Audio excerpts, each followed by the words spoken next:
Big boss Malayalam season 6 തുടങ്ങിയിട്ട് 50ാമത്തെ ദിവസമാണ് ഇന്ന്. 50 ദിവസത്തെ അനാലിസിസ് നമുക്ക് നോക്കാം. ഷോ എങ്ങനെ ഉണ്ട്, കൊള്ളാമോ? പ്രേക്ഷകരുടെ ഇടയിൽ എന്താണ് പ്രേക്ഷകരുടെ അഭിപ്രായം? ഷോ ടോക്സിസിറ്റി നിറഞ്ഞതാണോ, അതോ ഒന്നും ഇല്ലേ, പൊട്ടി തകർന്നോ, തരിപ്പണമായോ? 2 പ്രൊമോ വന്നിട്ടുണ്ട്. ഇന്ന് ആട്ടവും പാട്ടവും ഒക്കെ തന്നെ ആയിരിക്കും. പക്ഷേ ഇന്നലത്തെ സ്ക്രിപ്റ്റ് വെച്ച് അറിഞ്ഞപ്പോഴത്തേക്കും ഇന്ന് എന്തെങ്കിലുമൊക്കെ ചോദിക്കുകയാണ്. 16 to 17 ടോപ്പിക്ക് സ്ക്രിപ്റ്റിലുണ്ട്. അതെല്ലാം ചോദിക്കുമെന്നാണ് അറിഞ്ഞത്. അതിനകത്താണ് ഈ സ്ട്രൈക്ക് ഗാർഡിൻ്റെ കേസും ഡയറക്ട് നോമിനേഷൻ്റെ കേസും ഉള്ളത്. അതും ചോദിക്കും എന്നാണ് അറിഞ്ഞാൽ ഇന്നൊരാളുടെ ചോദിച്ചു എന്നല്ല ഞാൻ പറഞ്ഞത്. സ്ട്രൈക്ക് ഗാർഡ്, ഡയറക്ട് നോമിനേഷൻ, അത് 2 ഉണ്ട്. ഓക്കെ, അപ്പം 2 പ്രൊമോ വന്നിട്ടുണ്ട്. ഒന്നിനകത്ത് ആട്ടവും പാട്ടവും ആണ്. അപ്പം വല്ലതൊക്കെ ചോദിക്കുമോ എന്തോ, അത് കണ്ടറിയാം. രണ്ടാമത്തേനകത്ത് വീട്ടിൽ നിന്ന് വന്ന കത്ത് കാരണം അഭിഷേക് ജയദീപ് കണ്ണ് നിറഞ്ഞ് ഇരിക്കുന്ന ഒരു സംഭവമാണ്. അപ്പം 50 ദിവസം എങ്ങനെ ഉണ്ടായിരുന്നു, ഓരോ കണ്ടസ്റ്റൻസും ഇപ്പം നിൽക്കുന്ന ലെവൽ എവിടെയാണ്, എല്ലാം നമുക്ക് ചർച്ച ചെയ്യാം, സംസാരിക്കാം. Welcome back to Ansif moonlight media. I'm Ansif. Video ആദ്യമായിട്ട് കാണുന്ന ഒരു ചാനൽ സബ്സ്ക്രൈബ് ചെയ്യണം, വീഡിയോ ലൈക്ക് ചെയ്യണം, ഷെയർ ചെയ്യണം, കമൻറ്റ് ചെയ്യണം. അപ്പോൾ ആദ്യം പ്രൊമോയുടെ കാര്യം പറയാം. പ്രൊമോക്കകത്ത് ഒരു പ്രൊമോ ഫുള്ള് സെലിബ്രേഷനാണ്. അതായത് വീട്ടുകാർ, പാട്ട്, ഡാൻസ് ഒക്കെ, എന്നിട്ട് കേക്ക് മുറി. അതാണ് ഒരു പ്രൊമോ, കംപ്ലീറ്റ് അതാണ്. രണ്ടാമത്തെ പ്രൊമോക്കകത്ത് അഭിഷേകിന് 50ാമത്തെ ദിവസം എല്ലാവർക്കും എനിക്ക് തോന്നുന്നു വീട്ടിൽ നിന്ന് കത്ത് വന്നിട്ടുണ്ടാവും. അപ്പോൾ അഭിഷേക് ജയദീപിന് വന്നിട്ടുള്ള കത്ത് വായിച്ചിട്ട് എൻ്റെ അപ്പുവിന് എന്ന് പറഞ്ഞിട്ട് എഴുതിയിട്ട് വായിക്കുന്നു. നീ ആദ്യം നിൻ്റെ ഐഡൻറ്റിറ്റി തിരിച്ചറിഞ്ഞപ്പോൾ ഞാൻ ഒത്തിരി കരഞ്ഞിരുന്നു, അപ്പോൾ നിന്നെ ഇപ്പോൾ അക്സെപ്റ്റ് ചെയ്യുന്നു എന്ന് പറഞ്ഞ ഡയലോഗ് എല്ലാം വായിച്ചുകൊണ്ട് അഭിഷേക് കരയുന്ന ഒരു സാധനമാണ് പ്രൊമോക്കകത്ത്. അത്രേ ഉള്ളൂ. നമ്മുടെ നാദരെ ഇതുപോലെ കരഞ്ഞില്ലേ ഉമ്മ വിളിച്ചിരുന്ന സമയത്ത്? അപ്പോൾ അതേ ഒരു സീക്വൻസാണ് എനിക്ക് പെട്ടെന്ന് ഓർമ്മ വന്നത്.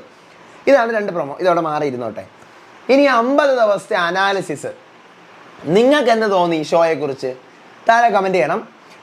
ഷോയ്ക്ക് TRP ഉണ്ടോ, അതായത് റേറ്റിംഗ് ഉണ്ടോ എന്ന് ചോദിച്ചു കഴിഞ്ഞാൽ റേറ്റിംഗ് ഉണ്ട്.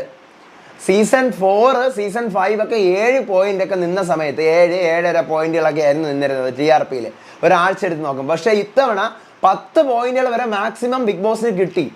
10, 9 ഒക്കെ മാക്സിമം TV-യിൽ കിട്ടി. അതും ഈ ഓൺലൈൻ്റെ സമയത്ത്, ഓൺലൈനായിട്ട് എല്ലാവരും കണ്ടുകൊണ്ടിരിക്കുന്ന ഈ സമയത്ത് പോലും 10 പോയിന്റ് അല്ലെങ്കിൽ 9 പോയിന്റ് വരെയൊക്കെ TRP ബേസ് ചെയ്ത് കിട്ടി. അതായത് പ്രേക്ഷകർക്ക്, ബിഗ് ബോസ് കാണുന്നവർക്ക് വീണ്ടും വീണ്ടും TV-യിൽ അത് കാണണം എന്നുള്ള ഒരു ആഗ്രഹമാണ് ഈ പറയുന്ന TRP കൊണ്ട് ഉദ്ദേശിക്കുന്നത്. പക്ഷേ TRP അല്ല ഒരു ഷോയുടെ എന്താ പറയുക വിജയവും പരാജയവും നോക്കുന്നത്. അതിൻ്റെ പ്രേക്ഷകർ പറയും അതെന്താണെന്നുള്ളത്. അപ്പോൾ അങ്ങനെയാണെങ്കിൽ എൻ്റെ ഒരു അഭിപ്രായത്തിൽ പറയുകയാണെങ്കിൽ സീസൺ 1 ടോക്സിക്കാണ്. സീസൺ 1 ടോക്സിക്കാണ്. പക്ഷേ ഇന്ന് വരെ ഈ സീസണിൽ നടന്നിരിക്കുന്ന ഒരൊറ്റ കണ്ടന്റ് ജാസ്മിൻ ഗബ്രിയാണ്. ജാസ്മിൻ ഗബ്രി എന്ന് പറയുന്ന ഒരു സാധനം ഈ ഷോ ഇല്ല എന്നുണ്ടെങ്കിൽ ഈ വീട്ടുകാർ എങ്ങനെയായിരുന്നു ഇതിനെ കളിച്ചത്? ഞാൻ അതാണ്, ഈ ജാസ്മിനെ ഗബ്രിയും പുറത്തു പോയെന്ന് വിചാരിക്കുക. ഇവരെങ്ങനെ കളിക്കും? മൊത്തം ഇവരുടെ ഗെയിം മൊത്തം മാറും. പിന്നീട് ഇവർ നേർക്ക് നേരെ ഫേസ് ചെയ്യാൻ തുടങ്ങും. ഇപ്പം അവിടെയുള്ള എല്ലാവരെയും ഗബ്രിക്കും ജാസ്മിനും എതിരായിട്ടാണ് കളിക്കുന്നത്. അവർ ചെയ്യുന്ന തെറ്റാണ്. ഗബ്രിയും ജാസ്മിനും ചെയ്യുന്ന തെറ്റാണ്. ഇവരുടെ പ്രണയ സല്ലാപങ്ങളോ പ്രണയ നാടകങ്ങളോ പ്രണയമോ എന്തോ ആവട്ടെ, അത് ഈ 50 ദിവസവും അവർ തന്നെയാണ് കാണിച്ചുകൊണ്ടിരിക്കുന്നത്. അത് തെറ്റാണ്. അപ്പോൾ ആ ഒരു ലെവല് മാറിക്കഴിഞ്ഞാൽ വീട്ടുകാരെങ്ങനെ കളിക്കും? ഇപ്പം എല്ലാവരും അവർക്കെതിരെ കളിച്ചുകൊണ്ടിരിക്കുകയാണ്. വേറെ അങ്ങോട്ടും ഇങ്ങോട്ട് പരസ്പരം അവരൊന്നും പറയുന്നില്ല. ചെറുതായിട്ടുള്ള കാര്യങ്ങൾ മാത്രമല്ല. അപ്പോൾ എല്ലാവരും ആരെന്ത് പറഞ്ഞു കഴിഞ്ഞാലും അതിനകത്ത് ജാസ്മിനുണ്ട്, ഗബ്രിയുണ്ട്. അപ്പോൾ ഈ സംഭവമാണ് മെയിനായിട്ട് നമ്മുടെ സീസൺ 6-ൽ. പക്ഷെ അതൊരു ഭയങ്കര സംഭവമാണ്. ഒരു കണ്ടന്റ് ഒരു ദിവസം ഡേ 1 മുതൽ ഡേ 50 വരെ ഈ സാധനം ഇതങ്ങ് എടുത്ത് മാറ്റണം. ഞാൻ പറഞ്ഞ ഇവർ 2 പേരിൽ ആണെങ്കിലും ഒരാൾ പുറത്ത് പോയി കഴിഞ്ഞാൽ ഈ കണ്ടന്റ് അങ്ങ് തീരും. പിന്നെ പുതിയ കണ്ടന്റ് ആയിരിക്കും വരാൻ പോകുന്നത്. അപ്പം ഈ സീസണെ സംബന്ധിച്ച് എനിക്ക് തോന്നിയൊരു കാര്യം, സേഫ് ഗെയിമേഴ്സ് ഇല്ല. എനിക്ക് സേഫ് ഗെയിമേഴ്സ് എന്ന് തോന്നിയിട്ടേ ഇല്ല ആരെയും. ആദ്യത്തെ ഒരു 1-2 ആഴ്ച തോന്നിയെങ്കിൽ എല്ലാവരും ഇറങ്ങി കളിക്കുന്നുണ്ട്. എല്ലാവരും നല്ലപോലെ സംസാരിക്കുന്നവരായിട്ടാണ് എനിക്ക് ഫീൽ ചെയ്തത്. സീരിയൽ ആർട്ടിസ്റ്റുകൾ, എസ്പെഷ്യലി സീരിയൽ ആർട്ടിസ്റ്റുകളെ ഈ കുറ്റം പറഞ്ഞ് പരദൂഷണം പറഞ്ഞ് മാറിയിരിക്കുന്ന ഒരു സാഹചര്യത്തിൽ ഈ season 1 compared to season 5 super ആയിരുന്നു. ആദ്യത്തെ 50 ദിവസം നമ്മുടെ സീസൺ 5 ആദ്യത്തെ 50 ദിവസം കഴിഞ്ഞപ്പോഴാണ് സൂപ്പർ ആയത്. ഇത് ആദ്യത്തെ 50 ദിവസം പൊളിയായിരുന്നു. കണ്ടന്റുകൾ ഉണ്ടായിരുന്നു. ഈ പറയുന്ന ജാസ്മിൻ ഗബ്രി ഇഷ്യൂ മാറ്റി നിർത്തി കഴിഞ്ഞാൽ എല്ലാ കണ്ടസ്റ്റൻസും സൂപ്പറായിട്ട് പ്ലേ ചെയ്തു. അവരുടെ മാക്സിമം പൊട്ടൻഷ്യൽ എല്ലാ കണ്ടസ്റ്റൻസും കൊടുത്തു. പിന്നെ ഈ സീസണിൽ വരുന്ന ഒരു പ്രത്യേകത എന്ന് വെച്ച് കഴിഞ്ഞാൽ ഇതിനകത്ത് വീക്കിലി ടാസ്ക് ഇല്ല. മാറ്റിപ്പിടുത്തതിൻ്റെ ഭാഗമായിട്ട് വീക്കിലി ടാസ്ക് ഇല്ല. അപ്പോൾ ഇവർക്ക് ആകെ കൊടുക്കുന്നത് ചലഞ്ചിങ് ടാസ്ക്കാണ്. അത് 3 ഇവർക്ക് കൊടുക്കുന്നുണ്ട്.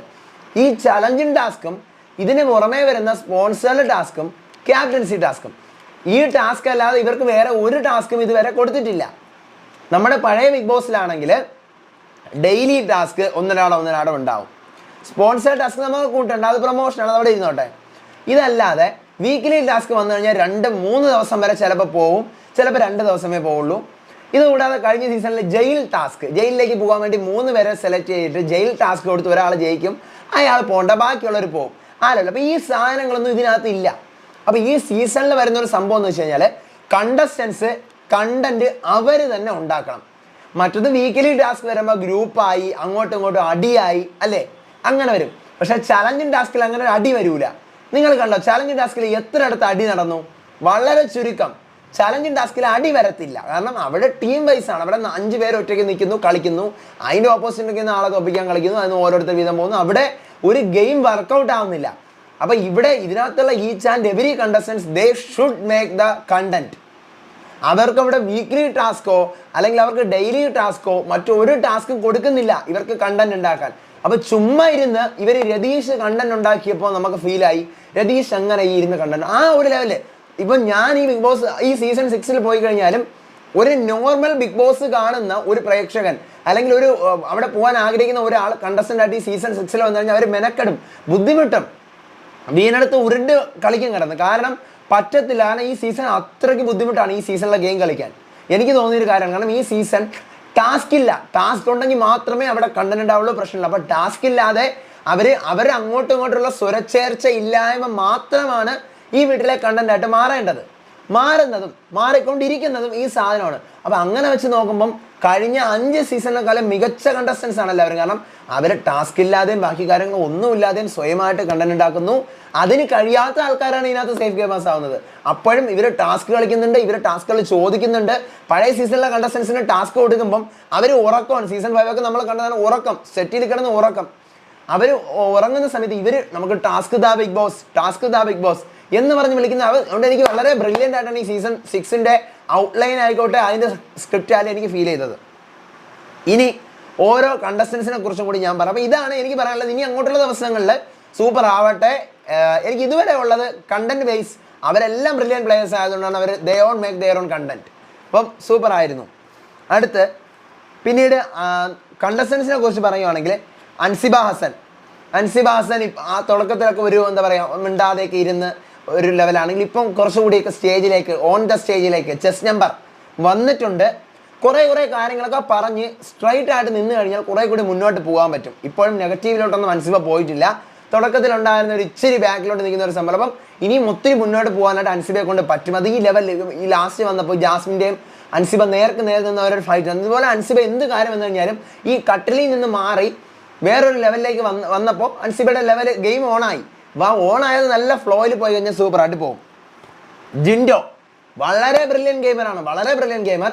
ആദ്യത്തെ 2 ആഴ്ച മണ്ടൻ പൊട്ടൻ എന്ന് പറഞ്ഞിട്ടുന്ന ഈ ജിൻഡോ 3rd വീക്ക് മുതൽ ഭയങ്കരമായിട്ടുള്ള ഒരു പ്രകടനമാണ് കാഴ്ചവെച്ചത്. നമുക്കറിയാം കണ്ടന്റുകൾ സ്വയമേ ക്രിയേറ്റ് ചെയ്യാൻ അറിയാവുന്ന ഒരാളാണ്. പക്ഷേ ഞാൻ ഈ കണ്ടന്റ് ഇവിടെ ക്രിയേറ്റ് ചെയ്തതല്ല, എൻ്റെ മുന്നിൽ വന്ന് പെട്ടപ്പോൾ ഞാൻ ഇവിടെ ഇടപെട്ടതാണ് എന്നുള്ള ലെവലിലേക്ക് കഥയെ മാറ്റിമറിച്ച ഒരു കണ്ടസ്റ്റൻ്റാണ് ജിൻഡോ. അതൊരു ബ്രില്യൻ മൂവാണ്. ജിൻഡോയും ഇത്ര ദിവസം കണ്ടന്റുകൾ സ്വയമേ ഉണ്ടാക്കുകയാണ്. പക്ഷേ അവിടെ ഇപ്പം തന്നെ ജാസ്മിൻ അവിടെ കയറി കിടക്കുന്നു, അവിടെ ഞാനും വന്ന് കിടക്കുന്നു. അപ്പോൾ നമ്മൾ തമ്മിൽ ഒരു രസം അടിയാവും, അത് ജിൻഡോയ്ക്ക് അറിയാം. പക്ഷേ ഞാനതൊന്നും ചെയ്തിട്ടില്ല, എനിക്ക് കിടക്കണ്ടേ, എനിക്ക് ഉറങ്ങണ്ടേ, ആ ലെവലിലേക്ക് മാറ്റിയത്. അതുപോലെ എല്ലാ കണ്ടന്റുകളും ജിൻഡോ ഉണ്ടാക്കുന്നുണ്ട്. പക്ഷേ ജിൻഡോയുടെ ഫ്രണ്ടിൽ വന്ന് വീഴുന്ന ലെവലിലേക്ക് ജിൻഡോ അതിനെ ഔട്ട്ലൈൻ ചെയ്ത് തിരുത്തും. അതൊരു ബ്രില്യൻ മൂവാണ്. അടുത്ത് പിന്നെ പറയുന്നത് ഋഷി ഇപ്പോൾ ഇത്തിരി തുറന്നിട്ടുണ്ട്. അതായത് 50 ദിവസമൊക്കെ ആയില്ലേ.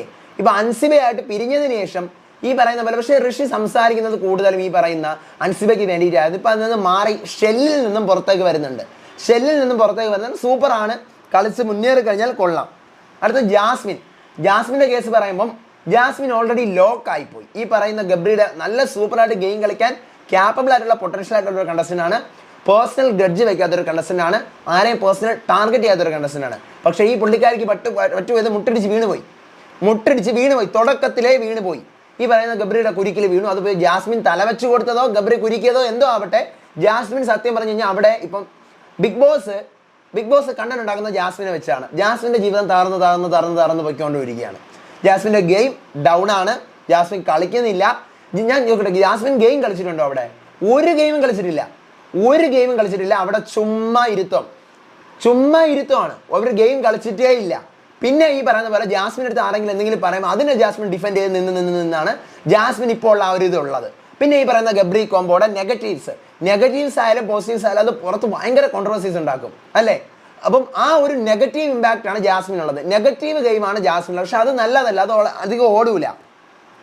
കുറേ ആകുമ്പോഴത്തേക്ക് ഒരിക്കലും കപ്പ് കിട്ടൂല. കാരണം നെഗറ്റീവ് ഗെയിമിന് ഒരിക്കലും കപ്പ് കിട്ടത്തില്ല. മാക്സിമം ടോപ്പ് 3 വരെ പോകും നെഗറ്റീവ് ഗെയിം ആണെങ്കിൽ, അതിൻ്റെ അപ്പുറത്തോട്ട് പോകത്തേ ഇല്ല. പിന്നെ ഉള്ളത് സിജോ. നമുക്കറിയാം ആദ്യത്തെ 2 വീക്ക് സിജോ പൊളിയായിരുന്നു, മാസമായിരുന്നു. സിജോ പറയുന്ന ലെവലിൽ സിജോയുടെ ഒരു ഗെയിം പ്ലാൻ എന്ന് വെച്ച് കഴിഞ്ഞാൽ പുറമേ ഉള്ളവർ ഞാൻ രാജാവാണെന്ന് കരുതണം എന്നുള്ള ലെവലിൽ മാസ് മാസ് മാസ് ഡയലോഗ് പറഞ്ഞ് അതിൻ്റെയൊക്കെ നല്ലൊരു സപ്പോർട്ടും ഹ്യൂജ് ഫാൻ ബേസും ഒക്കെ കിട്ടിയിട്ടുള്ള ഒരു വ്യക്തിയായിരുന്നു സിജോ. സൂപ്പറായിട്ട് ഒരു ടോപ്പിക്ക് കൊടുത്തു കഴിഞ്ഞാൽ കറക്റ്റ് അത് പ്രസൻറ്റ് ചെയ്യാൻ അറിയാമെന്നുള്ളൊരു കണ്ടസ്റ്റൻ്റാണ്. പോയിന്റ് ആയിട്ട് സിജോയുടെ കാര്യം എപ്പോൾ പറയുമ്പോഴും ഞാൻ പറഞ്ഞുതരാണ്, പോയിന്റ് സൂപ്പറായിട്ട് പറയും സിജോ. പക്ഷേ ഇപ്പോൾ സിജോ റീ എൻട്രി ചെയ്തു. എനിക്ക് തോന്നുന്നു സിജോ ഒരാഴ്ച ഇരുന്ന് കണ്ടസ്റ്റൻസിനെയൊക്കെ നല്ലവണ്ണം പഠിക്കുന്നുണ്ട് നേരാവണ്ണം. ഈ നേരാവണ്ണം പഠിച്ചു കഴിഞ്ഞ് നാളെ മുതൽ സിജോ ഒരു ആക്റ്റീവിലേക്ക് വരുമെന്നാണ് ഞാൻ പ്രതീക്ഷിക്കുന്നത്. എനിക്ക് സിജോയിൽ ഭയങ്കര വലിയ പ്രതീക്ഷയുണ്ട്. ഒത്തിരി മുന്നോട്ട് പോകുന്ന, ബഹദൂരം മുന്നോട്ട് പോകുന്ന ഒരു പ്രതീക്ഷയുണ്ട്. കാരണം ആദ്യത്തെ 2 ആഴ്ചയിൽ സിജോ അത്രയ്ക്കും അടിപൊളിയായിരുന്നു. അപ്പം ഇത് ഇനി ആ ലെവൽ പിടിച്ചാലും മതി. അതിനേക്കാളും മുന്നോട്ട് പോകണമെന്ന് ഞാൻ ഒരിക്കലും പറയില്ല. ആ ഒരു ലെവലെങ്കിലും പിടിച്ചു കഴിഞ്ഞാൽ സിജോയ്ക്ക് മുന്നോട്ട് പോകാം. ചുമ്മാ ഇരുന്ന് കഴിഞ്ഞാലും ഈ പറയുന്ന പോലെ ഗെയിം പഴയതുപോലെ കളിച്ചു കഴിഞ്ഞാൽ മുന്നേക്ക് പോകുന്ന ഒരു കണ്ടസ്റ്റൻ്റാണ് സിജോ. അടുത്ത് ശ്രീതു. ക്യൂട്ട്നെസ് കൊണ്ടും പിന്നെ ചെറിയ ചെറിയ തട്ടിമുട്ട് അഡ്ജസ്റ്റ്മെൻറ്റുകൾ കൊണ്ടും ലവ് കോംബോ കൊണ്ടും ആ വീട്ടിൽ പിടിച്ചു നിൽക്കുന്ന ഏക ഒരു കണ്ടസ്റ്റൻ്റാണ്. പിന്നെ ഈ പറയും പോലെ ഇന്നസെൻസ് എന്ന് പറയുന്ന ഒരു സാധനം ഈ വീട്ടിൽ പുറത്ത് പ്രേക്ഷകരെ എങ്ങനെ അക്സെപ്റ്റ് ചെയ്യുന്നു നമുക്ക് ഒരിക്കലും പറയാൻ പറ്റത്തില്ല. ഇന്നസെൻസ് എന്ന് പറയുന്ന ഒരു സാധനം കൊണ്ടാണ് ശ്രീതു അതിനകത്ത് നിൽക്കുന്നത്. എന്ന് വെച്ചാൽ ശ്രീതു പരദൂഷണം പറയല്ല, ഏഷ്യന് പറയല്ല, അങ്ങനെയല്ല. ഈ പറയുന്ന അർജുനുമായിട്ടൊരു കോംബോ മെയ്ഡ് ചെയ്ത് എടുക്കുന്നതോട് കൂടിയാണ് ശ്രീതുവിൻ്റെ വഴിത്തിരിവ്, ട്വിസ്റ്റ് വരുന്നത്, ശ്രീതുവിൻ്റെ സപ്പോർട്ടിങ് ഫാക്ടർ കൂടുന്നത്. ഒത്തിരി പ്രേക്ഷകർ ഇപ്പോഴും ഇത് സിനിമയാണ്, ഇത് ജീവിതമാണ്, ഇത് ലവ് ആണ് എന്ന് പറഞ്ഞിരുന്ന് കാണുന്നത്. അപ്പോൾ അതിൻ്റെ ഒരു സപ്പോർട്ട് കിട്ടുന്നുണ്ട്. പക്ഷേ ശ്രീതുവിന് കളിക്കാനൊക്കെ അറിയാം. ശ്രീതു ഇറങ്ങുന്നില്ല. സൂപ്പറായിട്ട് കളിക്കാൻ അറിയുന്ന ആളാണ്. ഇന്നസെൻ്റ് ആണ് ആള്. പക്ഷെ ആള് പറയില്ല, കളിക്കില്ല, ഇറങ്ങില്ല. പിന്നെ പറയാനുള്ളത് ശ്രീരേഖയാണ്. ഞാൻ ഈ പറഞ്ഞതുപോലെ ശ്രീരേഖ സൈലൻ്റ് ആളാണ്, ഒരു ബ്രില്യൻ്റ് ആക്ട്രസ് ആണ്. പക്ഷേ എന്താണ്, ഈ ശ്രീരേഖ കൂടുതൽ കാര്യങ്ങളൊന്നും സംസാരിക്കത്തില്ല, ഒന്നും പറയത്തില്ല. ശ്രീരേഖയ്ക്ക് നേരെ വരുന്ന അറ്റാക്കുകൾക്ക് മാത്രം പ്രതികരിക്കുന്ന ഒരാളാണ് ശ്രീരേഖ. പക്ഷേ ശ്രീരേഖ അങ്ങനെ ഇരിക്കുന്നുണ്ടെങ്കിലും ചില കാര്യങ്ങൾ ശ്രീരേഖ പോയിന്റ് ഔട്ട് ചെയ്ത് പറയാറുണ്ട്, ശ്രദ്ധിക്കാറുണ്ട്, ഇവിടെ നടക്കുന്ന സംഭവങ്ങളൊക്കെ വീക്ഷിക്കാറുണ്ട്. ഒന്നിലും അങ്ങോട്ട് പോയി ഇടപെടൂല, പക്ഷെ ഇരുന്ന് അതിനെക്കുറിച്ച് വീക്ഷിക്കും, സ്വന്തമായിട്ട് പോയിന്റുകളൊക്കെ ഉണ്ടാക്കി പറയുകയൊക്കെ ചെയ്യും ആരുടെങ്കിലും. അടുത്ത് പിന്നെ പറയാനുള്ളത് അപ്സര. വളരെ ബ്രില്യൻ്റ് ആയിട്ട് ആദ്യത്തെ 3 ആഴ്ച അല്ലെങ്കിൽ ഒരു 4 ആഴ്ച വളരെ ബ്രില്യൻ്റ് ആയിട്ട് തിളങ്ങിയുന്ന ആളാണ്. സൂപ്പറായിട്ട് ഫിസിക്കൽ ടാസ്കിലായാലും ഇവർ സംസാരിക്കുന്ന കാര്യത്തിലായാലും എന്തായാലും ഒപ്പീനിയൻസ് പറഞ്ഞുകൊണ്ട് അടിപൊളിയായിട്ട് നിന്ന ഒരു സ്ട്രോങ് പ്ലെയർ ആയിരുന്നു അപ്സര. പക്ഷേ ഇപ്പോൾ Apsara go with the flow ആയിരിക്കുകയാണ്. എനിക്ക് പറയാനുള്ളത് അപ്സര സൂപ്പറായിട്ട് കളിക്കുന്നുണ്ടായിരുന്നു. പക്ഷെ വൈൽഡ് കാർഡ് വന്ന് അപ്സരയെ മാനിപ്പുലേറ്റ് ചെയ്ത കണക്ക് നീ ഇവിടെ എന്തെങ്കിലും ചെയ്യുന്നുണ്ടോ, നീ വെറും മോശം, നീ അവരെ ഇങ്ങനെ പറഞ്ഞു ഇവരങ്ങനെ പറഞ്ഞു എന്ന് പറഞ്ഞാൽ ഗെയിം തിരിച്ചു കിട്ടും. വൈൽഡ് കാർഡ്സ് വന്നതിലൂടെ ഏറ്റവും നഷ്ടം അപ്സരയ്ക്കാണ്. കാരണം അപ്സരയുടെ കൂടെ നിൽക്കുന്ന എല്ലാവരെയും വൈൽഡ് കാർഡ്സ് കൊണ്ട് തിരിച്ചു കളഞ്ഞു. അപ്പോൾ അപ്സരയുടെ ഗെയിം അപ്സരയ്ക്ക് ഞാൻ ചെയ്യുന്നത് ശരിയാണോ തെറ്റാണോ എന്നുള്ള ഒരു ലെവലിലേക്ക് പോയി. അപ്സരയുടെ ഗെയിം ഇപ്പം ഡൗൺ ആണ്, പക്ഷെ കളിക്കുന്നുണ്ട്, പക്ഷെ ഡൗൺ ആണ്, ഗെയിം ഡൗൺ ആണ്. ഇനി അടുത്ത് ദെൻ ഗബ്രി. അറിയാമല്ലോ തുടക്കം മുതൽ ഗബ്രിയുടെ മനസ്സിനകത്ത് ഗെയിം ഉണ്ടായിരിക്കാം, നമുക്ക് പറയാൻ പറ്റത്തില്ല. ജാസ്മിനെ ലോക്ക് ചെയ്ത് നിർത്തിയിരിക്കുന്ന ഈ ഗബ്രി ഒറ്റൊരാളാണ്. ജാസ്മിൻ്റെ ഗെയിം ഡൗൺ ആവാൻ കാരണം ഈ ഗബ്രിയാണ്. ഗബ്രി എന്തിലൂടെ വല്ലതും കളിക്കുന്നുണ്ടോ എന്ന് വെച്ച് കഴിഞ്ഞാൽ വിക്ടിം കാർഡ് കളിക്കുന്നുണ്ട്, പിന്നെ ഫിസിക്കൽ അസോൾട്ട് കാർഡ് കളിക്കുന്നുണ്ട്, ഇതെല്ലാം കളിക്കുന്നുണ്ട്. ഗബ്രി പിടിച്ചു വെച്ചിരിക്കുന്ന ജാസ്മിൻ എന്ന് പറയുന്ന ഒരു വൻ ആയുധം കയ്യിൽ പിടിച്ചു വെച്ചിട്ടുണ്ട്. എപ്പോഴും എനിക്കൊരു അപകടം വരുന്നത് ഞാൻ തുറന്നു വിട്ട് ആക്രമിക്കും എന്നുള്ള ലെവലിൽ എടുത്ത് വെച്ചിരിക്കുന്നത്. ഗബ്രിയുടെ ഗെയിം എന്നൊന്നും പറഞ്ഞ ഗെയിം അവിടെ ഗബ്രി കളിച്ചിട്ടുണ്ടോ? ഗബ്രിയും ഗെയിം ഒന്നും കളിച്ചിട്ടില്ല. ഫുൾ ടൈം ജാസ്മിൻ്റെ കൂടെ നിന്നിട്ടുള്ള ഒരു ഇതായിരുന്നു. അത് നമ്മൾ ഗബ്രിയുടെ നമുക്ക് പറയാനേ പറ്റില്ല. നോറയുടെ കാര്യം പറയുമ്പോൾ സത്യം പറഞ്ഞു കഴിഞ്ഞാൽ ക്ലാപ്പ് കിട്ടണം. കാരണം ആദ്യത്തെ 2 to 3 4 വീക്സ് വരെ കരച്ചിലും വിറപ്പീരും ഇമോഷണലായിട്ട് ആ ക്യാമറ ചത്ത് നോറയെ മാത്രം പിടിക്കാനായിട്ട് അവിടെ ഒരു ക്യാമറ ഉണ്ട് ബാത്റൂമിൽ. പക്ഷെ ഇപ്പം നോറയെ കണ്ടോ? നോറയുടെ ഗ്രാഫ് നല്ല മുകളിലാണ്. അടിപൊളിയായിട്ട് സൂപ്പറായിട്ട് നോറ പെർഫോം ചെയ്ത് പോകുന്നുണ്ട്. സൂപ്പറായിട്ട് എന്ത് കാര്യങ്ങൾക്ക് നേർക്ക് നേരെ അഭിപ്രായം പറയുന്നു. നോറയുടെ ഇമോഷണൽ സ്റ്റാറ്റസ് ഒത്തിരി മാറി.